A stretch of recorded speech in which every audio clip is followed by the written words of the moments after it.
Do you also think that mutual funds are nothing but what the advertisements talk about, that mutual funds are subject to market risk?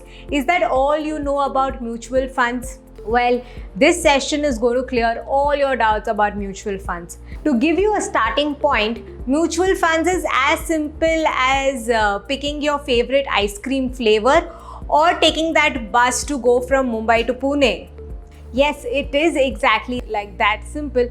All you need to learn about is how a mutual fund functions, what are the various types of mutual funds, what are the various terms related to mutual funds, because once we get an understanding of these things, you will be able to invest in it better because you would know where you are putting your money. And once you know more about something, your risk-taking capacity increases. So where yes, mutual funds are subject to market risk, you learn how to manage that risk by understanding that product, analyzing the risk of that product, and making informed decisions.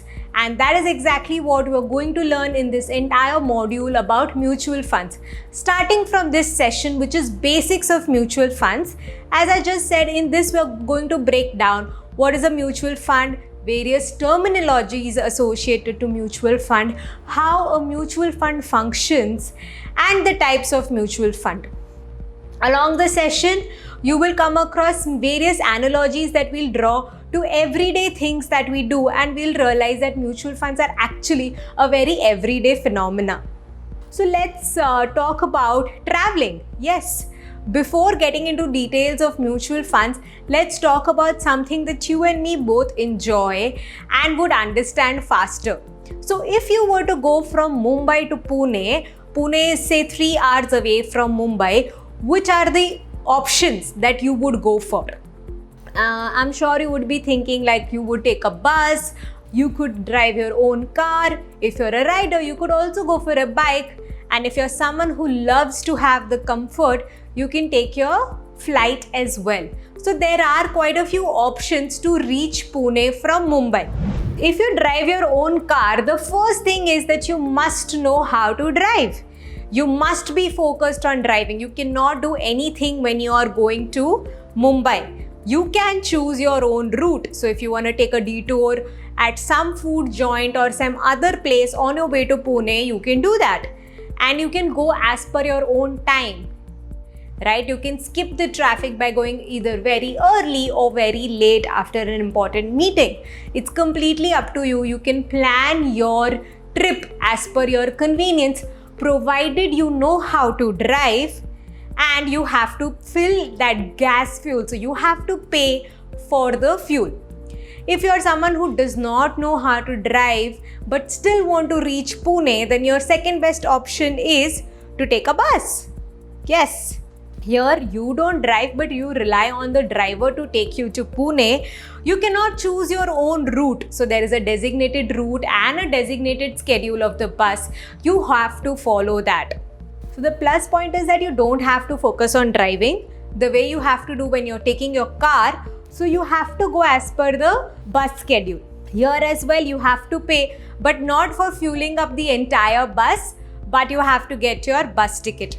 So what are these two types of mode of transport similar to? Of course, they're similar to types of investing. Yes, driving your own car is like direct investing, whether it's in equity or in debt. When you're going and directly buying equity of various companies from the stock market, it's like driving because you have to completely focus on your investment. You have the freedom to make your own investment decisions, and you can buy and sell as per your convenience. Whereas taking a bus, it is like indirect investing via mutual funds, for example. You also have other indirect investing options, which we shall discuss later in this module. So here you have outsourced the driving to an expert because you know that you either don't know how to drive or you don't want to drive. Same way, you invest in mutual funds where you don't have the expertise of either selecting that perfect stock, or you don't have the time and the interest to understand the stock market of investing in individual stocks. Now, one thing to note is that mutual funds is not just about stocks. You can invest in all the asset classes. So what is direct investing? As I just said, it is like our investors, Laila, Kabir and Imran, go and buy directly from the market. They could pick up any asset class, whether it's debt product, equity, gold and even real estate. So when they decide not to do that, but to go to a separate entity, a pass-through entity which will be between them and the market, who will make the investment decisions for them? And these investment decisions will be made by a fund manager. So they outsource the expertise to the fund manager. So your mutual fund becomes your bus, right? And your fund manager is your driver. So they give the funds to the mutual fund, and the mutual fund transfers that money into various asset classes. Those asset classes are bought and are held by the mutual fund, and as and when it grows or reduces in value, the amount is paid back to the investors after the fund manager takes his or her fees. So yes, there are charges which are payable to the fund manager when you are investing in a mutual fund. So it's not that mutual fund is free of cost. So yes, taking that bus is definitely convenient, but it is not free of cost. There are charges that you have to bear for that convenience. So let's understand what are the various players who are there in a mutual fund and how your money actually flows from one place to another. In a mutual fund, investors like you and me come together and we have a common objective, that either we want to grow our money in the next 5 years, 2 years, or we want to invest our money for long term or short term. There could be various different objectives. We come together and give our money to an expert who's called the fund manager. Now this expert picks up various financial securities and invests in them. It could be either of the 5 asset classes that we've discussed in module 1. And then over a period of time, these securities generates return in the way of interest or capital gains. And that return is either paid out to us investors in the form of dividend, or it is kept invested in the fund and the fund grows in value. And this is how the entire circle of mutual fund works. Let's understand this with the help of some numbers, so the entire concept is very clearly registered in your mind. Investors invest 10,000 rupees into the mutual fund. The fund manager keeps a fee of 50 rupees. As we said, there is a bus fee. So yes, the fund manager keeps a fee of 50 rupees, and then they decide to invest in various financial securities an amount of 9,950 rupees. From this 9,950 rupees, say over the next 1 or 2 years, grows and becomes INR 12,000. Now the gains stay in the fund. So the mutual fund's value can be 12,000 rupees until you decide to remove money from it, or you've invested in a dividend fund where you are getting dividends regularly. So this technicality of how the returns are paid out to you, we will discuss in this session in some time. So I'm sure you've understood how your money flows in a mutual fund. So your mutual fund is nothing but it's like taking that bus from Mumbai to Pune. Your bus, that specific bus that you've taken, is a mutual fund scheme. The road on which the bus is going is market. It's the marketplace from where you're buying various asset classes. So the marketplace remains the same whether you're directly investing or indirectly investing. Similarly, the road that you take to go to Pune, either you're driving your own car or riding a bus, remains the same. So the risk and various situations that your money will be faced with is the same in both the cases. So the bumpers that a bus is going to face and the bumpers along the road that the car is going to face is going to be same. Your passengers in the bus are no one but investors. Bus driver is your expert fund manager. Your bus ticket is the mutual fund fees that gets deducted from your invested amount. And RTO is nothing but SEBI, Securities and Exchange Board of India. SEBI is the regulator of all the investors and various entities in the stock market, and financial market. I'm sure with this slide you would have understood how a mutual fund works. What are the various terms related to mutual funds? So we will start this entire discussion by breaking certain myths or misunderstanding associated with mutual funds, and then we'll explain you what is the right thing or how to go about it. The first thing is that a mutual fund scheme is different from an asset management company. In fact, the mutual fund company offers various mutual fund schemes that invest in different asset classes such as cash, debt, equity, gold. These mutual fund schemes are managed by the asset management company. So what happens is, generally when we're investing in mutual fund, a lot of time people come and tell us that they've invested in HDFC mutual fund. They've invested in Axis mutual fund. They've invested in Kotak mutual fund. But they don't know exactly which scheme and what product they've invested in. They are talking about the mutual fund company but not the mutual fund scheme. It's like when I ask you, which is your favorite ice cream? You tell me Baskin Robbins. Well, Baskin Robbins is the brand, right? But you may like Honey and Chocolate Crunch from Baskin Robbins. So honey and chocolate, which is the flavor, is your mutual fund scheme, and Baskin Robbins is your mutual fund company. So Baskin Robbins has a variety of flavors, and you may like some of them or you may not like some of them, is different.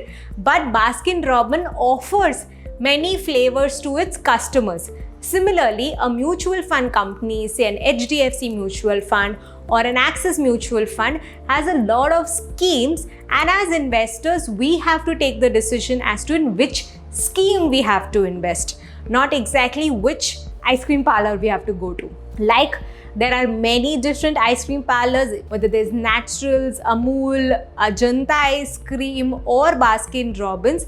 There are many mutual fund companies and they all offer variety of flavors, some of them overlapping, some of them are different. So we may like chocolate at Baskin Robbins but like coconut at Naturals. So these are the various choices that we pick from. Similarly, when it comes to mutual funds, we are given an array of options to invest our money in, and we just don't have to choose the company, that is whether HDFC mutual fund or Axis mutual fund. We have to learn to select the exact scheme. So before I go ahead and explain you more about these schemes, you can pause the video, go back to your emails and check the exact mutual fund scheme you've invested in and know the name of the scheme. Just make a note of the name of the scheme, and during this session when I start explaining more about mutual fund schemes, it will be easier for you to make a correlation. Alright? A mutual fund company is like your travels. Neeta Travels, Orange Travels, or Prashant Travels. There are so many travelers who are running buses across the country, right? And now they have buses running on specific routes. Like they have a bus, like Neeta Travels has a bus going to Kolhapur, it has a bus going to Pune, Indore, Rajasthan from Mumbai. So I'm talking about various buses from Mumbai. Now if I have to go to Kolhapur, I would take the bus which goes to Kolhapur, right? I won't sit in the bus which is going to Indore. Similarly, when you're investing in mutual funds, you just don't go and invest in any HDFC mutual fund, but you invest in that particular scheme which will meet your objective of reaching Pune. So as I said, a mutual fund house has many schemes and each scheme has a different objective and a different fund manager. Clearly, for the same guy to ride all the buses would be difficult, but in case of fund managers, there could be some overlapping. For instance, the HDFC AMC, the company that manages all the schemes that are run by HDFC, it has over 22 schemes. So like you can understand it by like Neeta Travels has around 22 buses. Each scheme has a different objective and you must invest in the one which matches your objective and will help you achieve your goals. As you can see here, HDFC Top 100 Mutual Fund is managed by Prashant Jain. HDFC Mid Cap Opportunities Fund is managed by Chirag Setalvad, and HDFC Short Term Debt Fund is managed by Anil Bamboli. So I'm sure you have understood now how a mutual fund is structured. There is a mutual fund company like our HDFC, which has various schemes which are offered by the company, and we have to select which one to invest in. Like, I love the coconut flavor at Naturals, but I do not like the coconut flavor at Ajanta. So it could very much be that a large cap mutual fund at HDFC could be better than a large cap mutual fund at any other company. So when I'm giving such examples, they are purely for education purposes. So don't jump your gun and get investing in them. Finish module 2, understand them better, and then select the right ones for you. So take these examples as purely from an education purposes. So the next myth that we have is an investor cannot tell the fund manager where to invest. Yes. We cannot call up the fund manager and be like, hello, Mr. Prashant Jain, I really think we should buy Reliance Industries shares. So that is clearly not possible. The fund manager has its objective, their own strategies. You can read about them online. If it matches with how you want to invest your money, you can go ahead and invest your money in the fund. If not, then you can look for something else.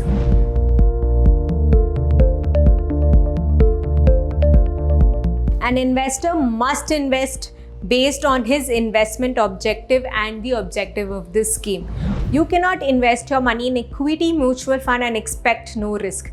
If your investment objective is to achieve decent gains without taking a lot of risk, then equity schemes are not for you, but you should go for short-term debt schemes. Let's understand this. Like how a bus follows the fixed route, and you cannot tell the bus driver to take a detour from Mumbai to Pune in Lavasa to pick up your friends to go to Pune. Similarly, you cannot tell the fund manager that where he or she should invest your money. The fund manager has a set strategy and the portfolio where they invest, and you can check where the fund has invested your money. But you cannot tell the fund manager where to invest. As we just discussed, a mutual fund has its investment objectives set. So if you want to set up a yearly travel fund like Arjun by putting aside money which can be used in the next 1 year, then you should go and invest in debt schemes. And if you are okay and you want to park your extra funds for the long-term goal of retirement and does not want to do anything in the near future with your money, then you can invest your money in a mix of debt and equity.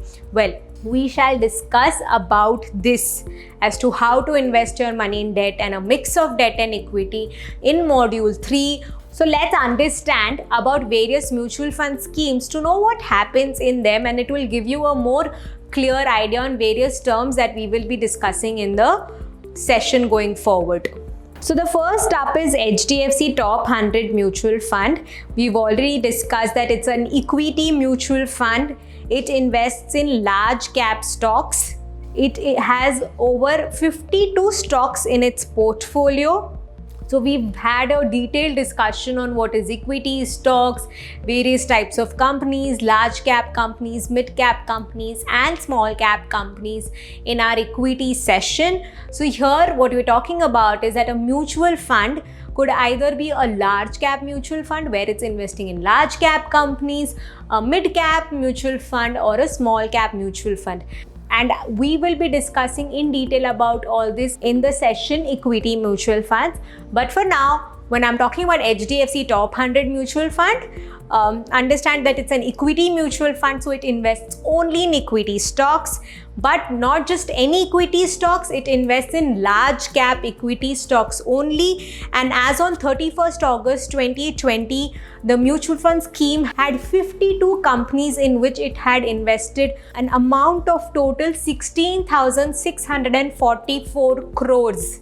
So this is the amount that various investors have put in the scheme, and then the scheme has invested this money into the 52 companies. Like the top 5 holdings as on 31st August was Infosys with 7.64%, ICICI Bank with 7.08%, HDFC Bank with 6.68%, Reliance Industries with 5.91%, and State Bank of India with 5.48%. Now the next mutual fund is a debt scheme. It's a scheme that is HDFC Short-Term Debt Mutual Fund. Now, this scheme invests in various debt products. Now, if you remember, in the module 1 session of debt, in the end, we discussed about certain debt products which are tradable in the market, like corporate bonds, government securities, and tax-free bonds. These are the kind of products that a mutual fund invests in. So let's see how does this HDFC scheme functions. It's a debt mutual fund. It invests in corporate bonds, government securities, and T-bills. It is holding around 146 securities and has invested 13,152 crores. So some of the top holdings are, it has invested in Government of India bonds of 18.42%, NCDs with 72.24%, CPs with 1.93%, and other various debt products of 4.3%. Don't worry if you're not understanding what is NCDs, CPs and terms like that. We shall be discussing them in detail in module 3. Right now, all we are trying to explain you is that how there are different mutual fund schemes. It has a mix of various products that it invests in, and it has various different features. So there is an equity scheme and a debt scheme.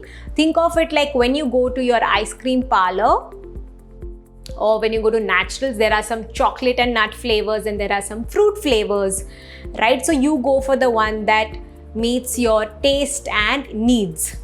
Same way, in mutual fund, there are some equity schemes and debt schemes, and you go for the one that meets your objective. Now, I'm sure the next question in your mind would be that how do I get these details? How do I know that what is this scheme? Where is it investing in? Well, there is a document with all the details of this scheme on the website of each fund. It is called a mutual fund fact sheet. It has details like the objective of the fund, the risk and the expected return of the fund, and also the historical return of the fund, the portfolio of the fund, what are the various companies in which the fund has invested in, the AUM of the fund, what is the total amount, like the 13,000 crore or the 16,000 crore invested by the fund. You get details of the fund manager, such as their qualification, what is their investment strategies, how they have performed in the past, performance ratios of the funds. Now, there are certain technical ratios that one looks at before investing in mutual funds. So, Scott D. Cook, the founder of Intuit QuickBooks and TurboTax, says that mutual funds were created to make investing easy, so consumers wouldn't have to be burdened with the picking of individual stocks. Well, yes, the idea of creating mutual funds was to make investing easier for us investors. So we don't have to, worry about picking the right stocks. We're going and picking the mutual fund, and we have transferred the responsibility to an expert who goes and picks up those stocks or debt products. But now what has happened is that the number of schemes and the funds that are there in the country are so many. Did you know that we have over 43 mutual fund houses or the mutual fund companies? Around 2,035 schemes. So each fund house or the AMC can run multiple schemes for people to invest. For example, ICICI Prudential AMC runs 243 different schemes in the country, probably the highest in the industry. Franklin AMC runs about 67 schemes. Aditya Birla AMC manages around 163 schemes. Now, the money that is managed by all these mutual fund AMCs put together is around 26 lakh crores. Yes, this is the amount that is managed by the entire mutual fund industry. For example, HDFC AMC, we just discussed about it, which is one of the largest AMC, manages about 3.7 lakh crores on its own. On the other hand, Axis AMC manages 1.05 lakh crores. So one scheme of HDFC, that's HDFC Top 100, manages approximately 16,600 crores. So this can give you a perspective as to what's the amount of money that is getting invested. And how is this money coming into the mutual fund industry? We have around 2 crore Indians investing in the mutual funds across all AMCs. So now when there are so many players and so many mutual fund houses and investors, we definitely need a regulatory body to look after our interests and ensure that no one is cheating anyone and our money is secured. This is done by SEBI, the Securities and Exchange Board of India, which is also known as the Karta Dharta of the securities market.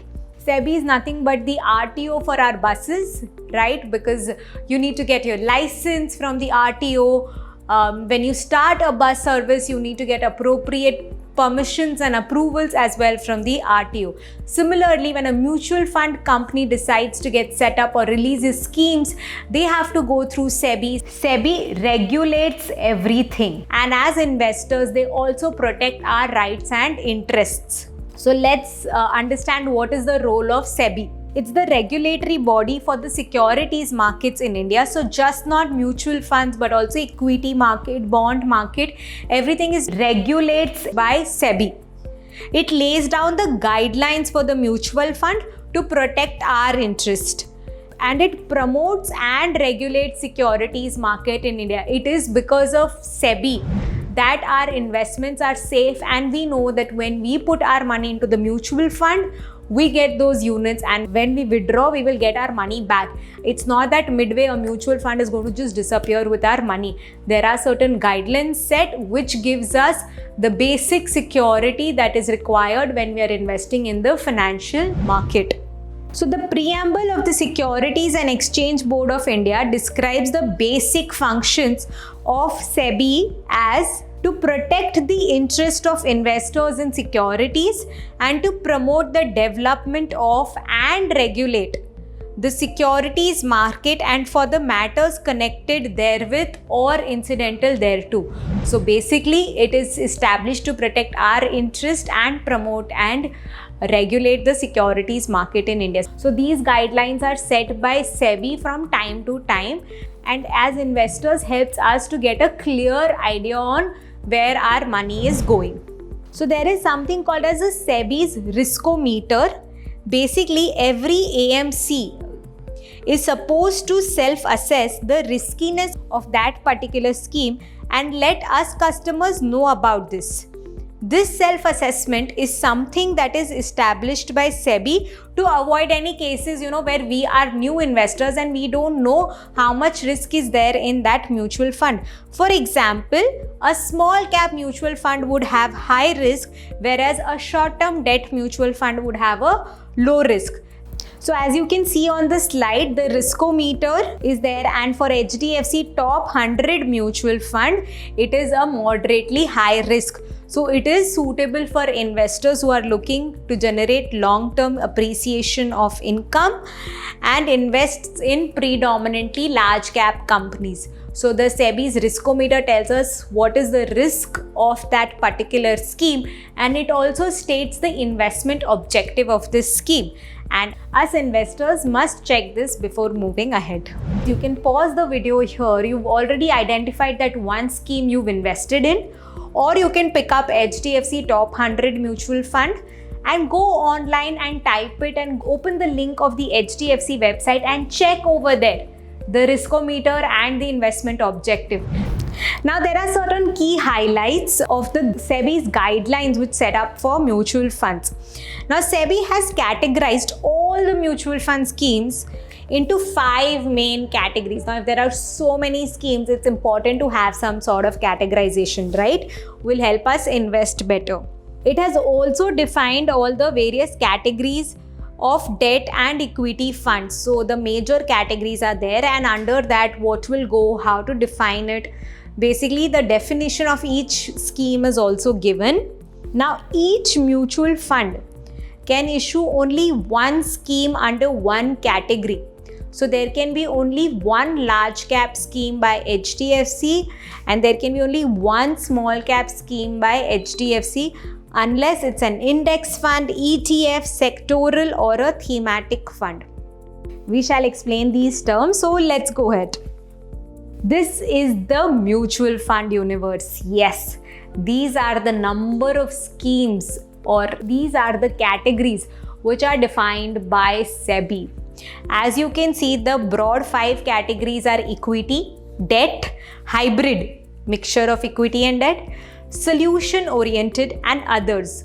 Equity, there are approximately 10 types of schemes. Under debt we have 16, under hybrid we have 6, solution oriented around 2, and then there are others such as index fund, ETFs and fund of funds. We shall be discussing about these categories of mutual fund schemes, which are the ones you should know when you're getting started. We will be discussing about the relevant schemes that you should know of to get started, what are the things that you must analyze in each of them, and how to invest in it along the way. After understanding more about mutual fund schemes and mutual fund company and understanding the entire universe of mutual funds, let's bring it to that one particular scheme and things that come your way when you're actually going and investing in the scheme.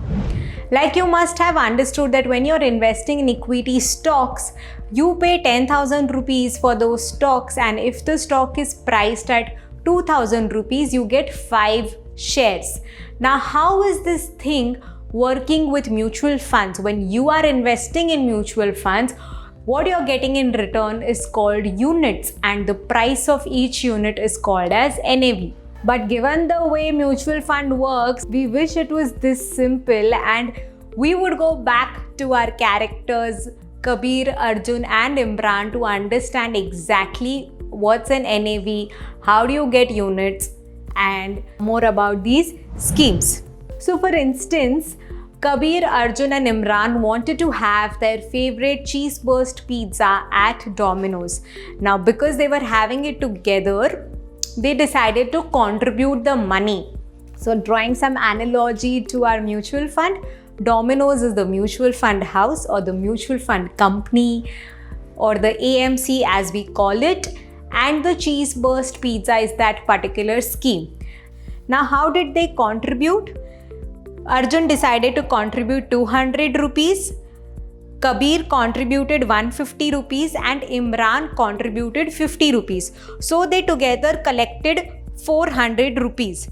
Now the number of slices that came with the pizza were 8 and each of them will eat the number of slices as per their contribution. Yes, they were very particular of their hisab. So where Arjun contributed 200 rupees, he would be getting 4 slices. Where Kabir contributed 150 rupees, he got 3 slices, and where Imran contributed 50 rupees, he got 1 slice. So now this entire example helps us understand what is a mutual fund unit. That one slice of pizza is nothing but a mutual fund unit. So you get the number of units based on the amount you invest and the prevailing NAV. Now for instance, if tomorrow the cost of pizza increases, the number of units you will get is less. And if the cost of the pizza reduces, the number of units you will get is more. So each of them receive a slice proportional to their contribution to the pizza. And each investors receive the number of units proportional to their contribution to the fund. Now the units are not always in full. Now it's not like exactly a pizza. So for instance, if Arjun has contributed 180 rupees, Kabir has contributed 150 rupees and Imran contributes 70 rupees, Arjun receives 3.6 slices back. Imran gets 1.4 and Kabir still gets 3. So you can see that the number of slices are now in decimals because their contribution and the price of unit has changed. So the important thing to learn from here is that the number of units can be in fractions, they are not whole numbers, and you do not take your decision based on number of units, but you take your investment decisions based on how much money you have and other factors, identifying the value of it. Let's understand what is a mutual fund NAV. NAV is nothing but the net asset value or the price per unit. So basically, NAV is computed where the total assets or the total invested amount in the mutual fund minus the expenses of the fund. So because a mutual fund scheme is a company which is running, there are people managing the funds, our money, investing it further, they also have expenses which are deducted. That is divided by the total number of units that are available, and it will give us a per unit price, or also known as net asset value. For instance, in our example, 400 rupees was the total contribution made by these 4 guys. Now 40 was the expenses. Now because there was 8 slices, they paid 45 rupees for each slice, or the value of each pizza slice is 45. The total assets that the mutual fund invests in are cash, debt, equity, real estate, gold, can be anything, which are generally listed and tradable, so their prices keep changing. On the other hand, the expense ratio are the various administrative expenses incurred by the fund, marketing cost, operation costs, which are incurred by the company to function and run. Right? So the mutual fund NAV is not computed during the day, but is computed after the trading hours, because the securities that the fund invests in keeps changing their prices. So at the end of the day, the mutual fund NAV is computed based on the closing price of the securities in the market. Now, because the NAV of the mutual fund is determined based on the underlying securities which are traded on the stock market and other markets, and their prices keep changing, the NAV of the mutual fund also changes. And it is from this movement in the mutual fund's NAV that we investors make money. So when an investor puts money in the share price, if they buy it at 1000 and then sell it at 1200, the 200 rupees is their gain. Similarly, when you invest in a mutual fund, the NAV changes, and this change in NAV gives you an opportunity to make gains or puts you in a position of loss. So let's see how the mutual fund NAV prices move. And we are taking the example of HDFC Top 100. So we've listed down the NAV from January 18. So let's take the example of Kabir. We can see that Kabir invested 10,000 units as on 5th Jan 2018. Then the NAV was 469.9. Eventually the NAV reduced to 443, then it again went to 466, and in January 2019 it went up to 501. After that, March 20, it came crashing down to 340 and then has been recovering since then. So you can see that the price of the NAV is also changing. If you remember, in March 2020, there was a stock market crash and the entire Sensex and Nifty had gone down. So when that had happened, or all the equity mutual funds which were invested in equity also came crashing down. So your NAV of the mutual fund will replicate the prices of the securities it has invested in. But the most important thing that one needs to understand is that you do not buy basis the price of the NAV. So your NAV is not the deciding factor, but it is the value of the fund. Just because one mutual fund is priced at 500 and the other one is priced at 100, it does not mean the 500 one is better than the 100 one. Let's understand this with the example of HDFC Top 100 Fund and HDFC Mid Cap Fund. You can see that the NAV of these two funds, like Top 100 was 427 and Mid Cap Fund is only 53. So the number of units you get when you're investing 10,000 rupees across these two funds would vary. So in a Top 100 you get 23.41 units and in Mid Cap you're getting 185.70 units. The growth over the past 1 year has been 5% in the Top 100 fund and 10% in the Mid Cap Fund. So the new NAV of the top 100 is 448.35 and the new NAV of the mid cap fund is 59.3. So we can see that our investment of 10,000 rupees in top 100 has only become 10,500, whereas our investment of 10,000 rupees in mid cap has become 11,000 or 10,999. So this further establishes that you should just not look at NAV. NAV is to understand at what price you bought and helps you understand at what price you sell so that you can compute your profit or loss. That's the only reason of looking at NAV, to know how your investment is performing, but it does not become the deciding factor for you. Now, did you know that the number of units you buy also do not impact your decisions while making investments in mutual funds? Like, until this session, honestly think about it. Did you ever open your account statement and look at the number of units? Generally, when you invest in mutual funds, you invest basis the amount you want to invest. Like, you want to invest 5,000 per month, 10,000 per month, or a lump sum of 1 lakh. We don't go and write that I want to buy 1,000 units of a particular scheme or 2,000 units. Once you understand these three terms with respect to your scheme, units, NAV and expense ratio, it will really help you understand and invest better when you log into the website and get investing in your funds. After you've selected the mutual fund scheme for you based on your investment objective, and also understood that how much you want to invest and the number of units you would get in return, the next thing that you need to select when you're investing in mutual fund schemes is what are the mutual fund options, what type of fund it is, and the plans.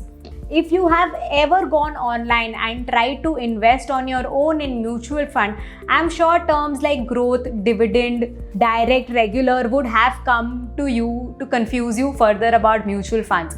So we are going to break down these terms to help you understand better. So there are mutual fund options called as growth, dividend payout, dividend reinvestments. They talk about how the returns that's generated from the mutual fund is paid back to us. Mutual fund type, whether the mutual fund is an open-ended or a closed-ended fund, and mutual fund plans, whether it's a regular plan or a direct plan. So when you invest in a mutual fund scheme, you have to opt for the right option, plan, and know what type of scheme it is. So how do you earn from investing in mutual funds? You either earn through stock appreciation or increase in your NAV price, or by way of dividend, where certain dividends are distributed to you at regular intervals. So stock appreciation and dividend is similar to what happens with your equity stocks. So let's go back to the session conducted by Harsh on equity, where he explained how do you make money in equity. Similarly, you make money in mutual funds. So which option should you select for? Right? Now, what are these three options? So first, you have the stock appreciation, or with respect to mutual funds, it's called as a growth option. It basically means that all the profit that is generated from the various securities in the fund is invested back into the scheme. If you want any money, you have to sell your mutual fund units. Let's go again. Basically, the growth option means that all the profits that is generated in the scheme are invested back into the scheme. If you want to make any money from this mutual fund scheme, you have to sell your units. So basically, in a growth option, the returns are computed with the increase in the NAV price per unit. In case of dividend, we have two options: dividend payout plan and a dividend reinvestment plan. In a dividend payout plan, a fixed dividend is paid out to you each month. Now, not necessary that these are only the profits generated from mutual funds, could also be the principal, because it's a fixed sum. Dividend reinvestment plan means that whatever is that dividend which is to be paid out to you, instead of that, the fund buys more units for you. So you don't get the money in your bank account, but you get more units in your mutual fund account statement. Understood? So dividend is paid out to you, In dividend payout plan, you get the money, and in dividend reinvestment plan, you get the units. Now, before going ahead and understanding exactly about growth, dividend payout and dividend reinvestment, one thing to understand is that in the world of mutual funds, you can also make losses. So when we talk about returns, it means positive returns, gains, or negative returns, losses. Mutual funds do not give assured returns. Mutual funds gains or losses are dependent on the movement of the prices of the underlying securities. So when the prices of the underlying securities fall, even your investments could face a loss. So let's go through the growth option. Well, of course, Arjun has gone for the growth option. So he has invested 50,000 rupees into the mutual fund on 1st January 2019. As you can see, the NAV was 10 and he has received 5,000 units. Now the mutual fund invests this money into the market and has bought equity. So this is an equity mutual fund. Over the next 1 year, the value of the fund has grown to 60,000. Yes, so it has increased in value, and AMC has taken a fees of 1.5%, that is 900 rupees. So now let's see what will be the NAV of the fund as on 1st January 2020. So how do we compute NAV? The asset total value of the asset minus the expenses divided by number of units. So the total value of asset is 60,000 rupees minus the expenses of 900, the fees which is paid to the fund manager, divided by 5,000 gives us 11.82, and that is the amount that's paid to Arjun. So Arjun makes a gain of 18%. He bought it at 10 and now it's 11.82, so he made a gain of 18%. Now to make this gain, he had to sell all the units and take the money. So the increase here was in the NAV. Now let's understand how does dividend payout option works. Over here, Imran is looking for a dividend payout option because he wants more regular money each month. So he has also invested 50,000 rupees into the mutual fund. NAV is 10 and he has got 5,000 units. Now the mutual fund goes and puts that money into the market. The mutual fund has bought equity over 1 year. This has also grown in value and is now 60,000 rupees. The AMC fees is 1.5%. So now that NAV is again 11.82.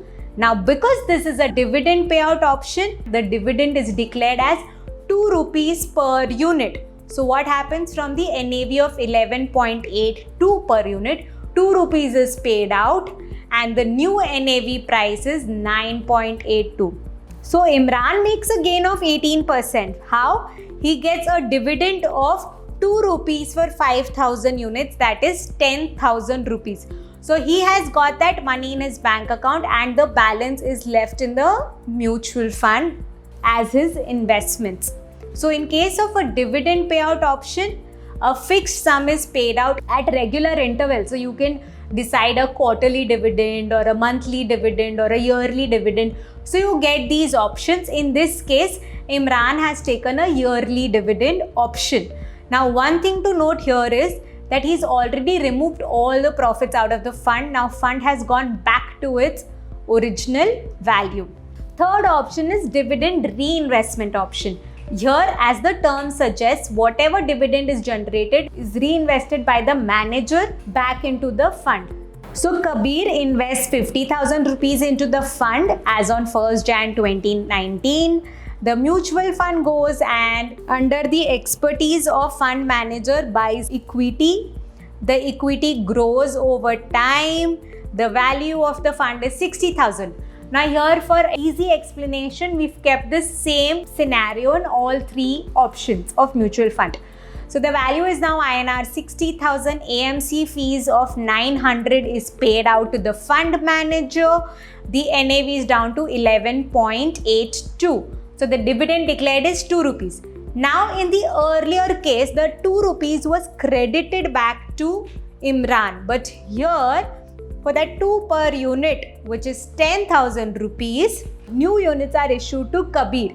So the new NAV price is 9.82, but the total number of units that Kabir holds at the end of the year is 6018.329. So Kabir started with 5,000 units, now he holds 6,018 units. So what happens is, I'm sure you're looking at all the 3 options and you're wondering what has exactly happened. Let's look at this table to understand better. In growth option, dividend payout option and dividend reinvestment plan, all started with 50,000 rupees and all got the purchase NAV of 10. After 1 year of investing, the value of the investment also was 60,000 and the fees by the AMC was also same, right? And the NAV on 1st January was also 11.82. Now in the growth option, we didn't do anything. The NAV increased and that was the value of the fund of 59,100 and basically a gain of 9,100. In dividend payout, that 2 rupees was paid out to the investor as 10,000 rupees, right? And in dividend reinvestment plan, that 10,000 rupees was given as units. So in dividend reinvestment, you get more units. In dividend payout, you get money in your account. And in the growth option, the value of the fund increases.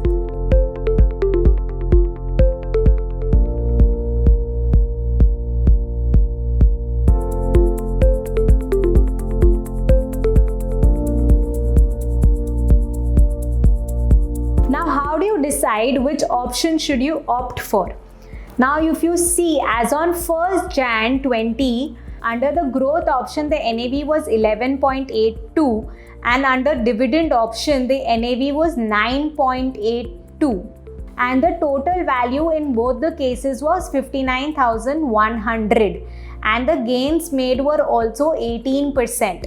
And you can see that the number of units changed. What is the major difference between growth and dividend option? In growth, the value of the fund increases, and in dividend, a monthly or a frequent dividend is paid out to you. You get the money in your bank account. The major deciding factor is taxation. Yes, in the growth fund, unless and until you don't sell the units and book your profits, you don't have to pay any taxes. The fund would keep growing in it.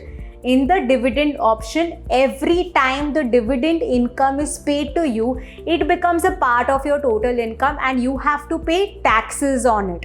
This is one of the major differences between a growth option or a dividend option.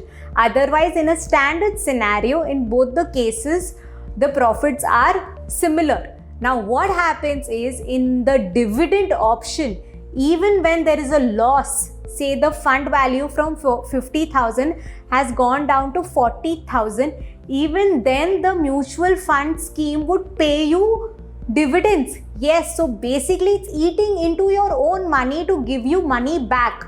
A lot of time there are misconceptions amongst people that dividend is paid out from profit, or dividend from mutual funds is similar to interest that you earn on fixed deposit. No. Dividend is the money coming to you frequently. It is from profits if the mutual fund has profits. Otherwise, it is from the amount that you invested in the mutual fund. So when you're investing for long term, then you should go for growth mutual funds because the money is compounding internally and the value is growing and the fund manager is taking the decision of reinvesting that money. If you have a large lump sum amount to invest and you want that money at regular intervals, then you could go for a dividend option. Generally, retired individuals who are looking at receiving money each month for their monthly expenses opt for the dividend option plan. Now, the next one is open-ended plans versus close-ended plans. Open-ended plans are the ones in which you can invest anytime or you can withdraw your investment anytime. Close-ended ones are the which you invest only once and you can withdraw the money after maturity. So in a close-ended scheme, you can invest only when they are open for subscription. There is no expiry in open-ended mutual funds. It goes on forever. So you can hold on for as long as you want. and if you want to sell it, you can do it tomorrow. Close-ended schemes have a maturity date.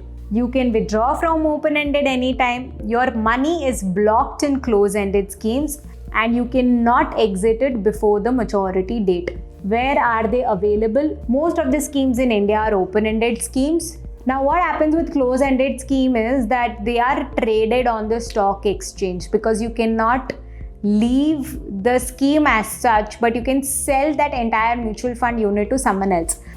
Now why should you go for a close-ended scheme?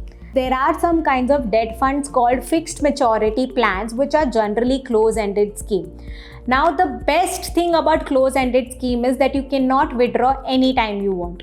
So you know that it helps you make a time-bound investment and it lets you stay invested for a longer period of time also.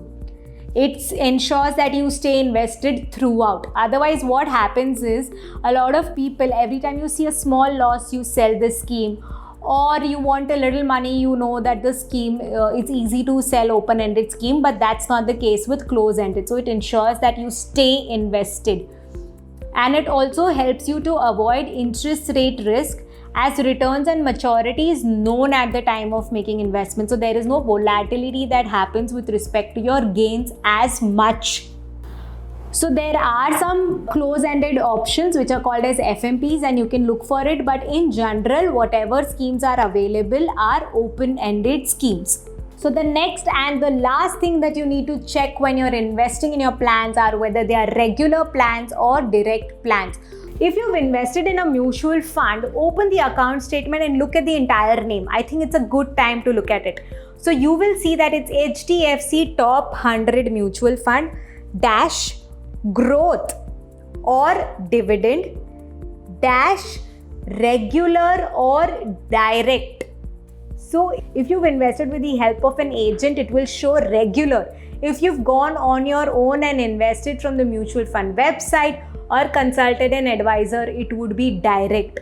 So regular funds is where you get a guidance to invest in the mutual funds, like through financial advisors or agents, or through online portals, or also known as robo-advisors.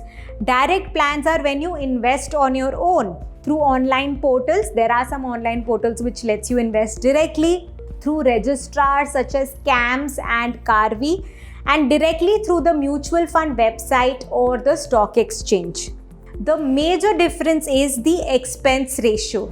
Because in a regular plan, someone is guiding you to invest in it. When you invest the amount, a portion of it goes as a commission to them, and hence the expense ratio in a regular plan is higher than that in a direct plan.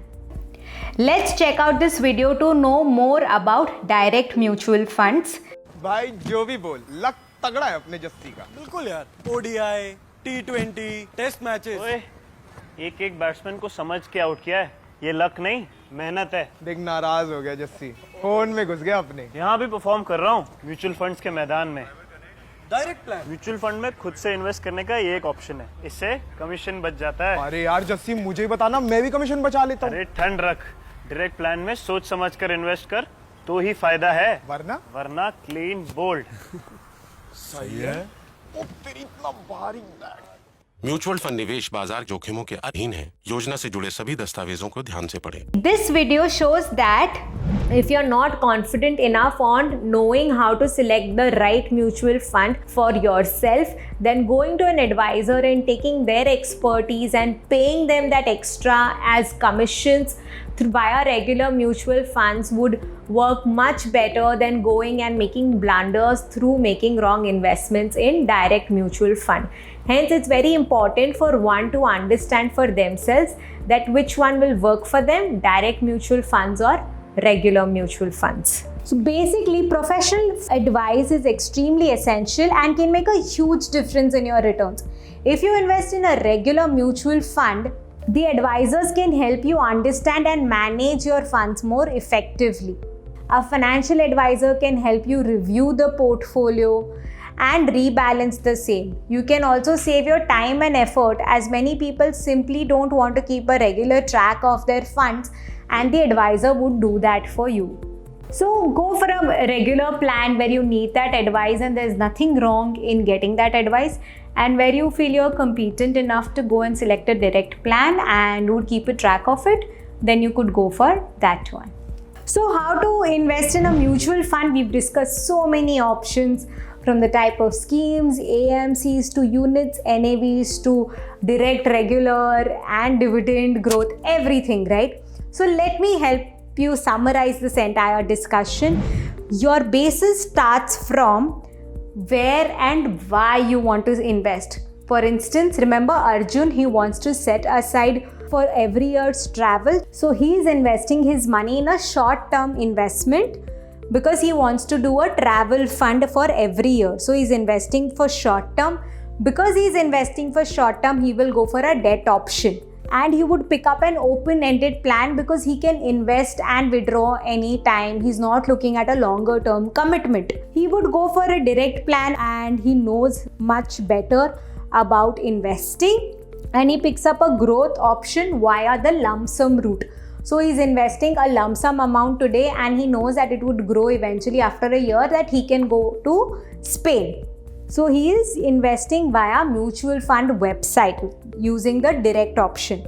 Whereas Kabir, who's looking at a retirement fund for long-term needs, he picks up equity. So guys, very clear, if you're investing for long-term, go for equity. If you're investing for short-term, go for debt. Reasoning of the same in module 3. So we'll discuss over there.